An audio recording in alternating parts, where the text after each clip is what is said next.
Ipinagsigawan ni Marcus Patterson ang pagmamahal niya sa kasintahang si Janela Salvador. I've never been in love the way I am. I've never felt the love that she makes me feel. Deklara ng Filipino-British actor sa YouTube video ng kapwa Star Magic talent na si Kyle Etchery. In-upload ang video nitong Lunes, September 21. Sabi rin ni Marcus, ang kanyang pagmamahal kay Janela ay higit pa sa pagmamahal sa sarili niyang pamilya. There is no one or thing that could make me look at another woman the way that I look at her.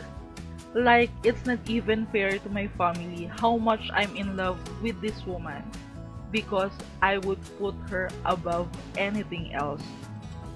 Tinawag niya si Janela na love of my life. Tila kulang pa ang salita para ilarawan ni Marcus ang pagtatangi niya kay Janela. I don't even know, it's hard to explain when you feel this way. And to the Vogue question why I'm still with her, it's because I couldn't live without her.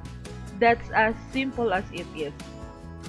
Sa pag-uusap nila ni Kyle, nausisa rin si Marcus tungkol sa pag-amin nila ni Janela noong September 12 ng kanilang relasyon.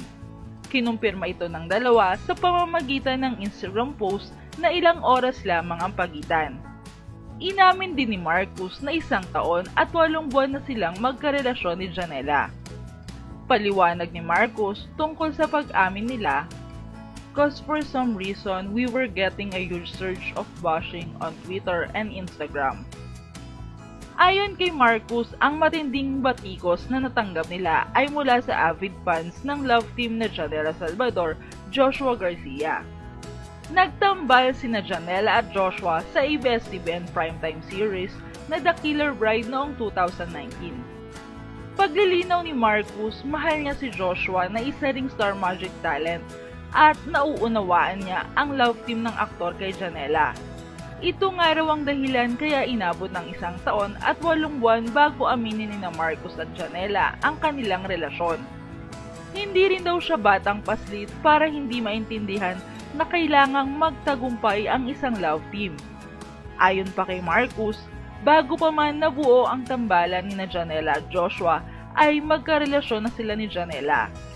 Pero hindi raw siya nagsalita tungkol sa kanilang relasyon dahil nauunawaan niya ang karir ni Janela at nais niyang magtagumpay ang team up nito sa kanyang leading man. Bagamat inihayag ni Marcus kung gaano kalalim ang pagmamahal niya kay Janela, hindi dinalakay sa video ang pagbubuntis ng kapamilya actress.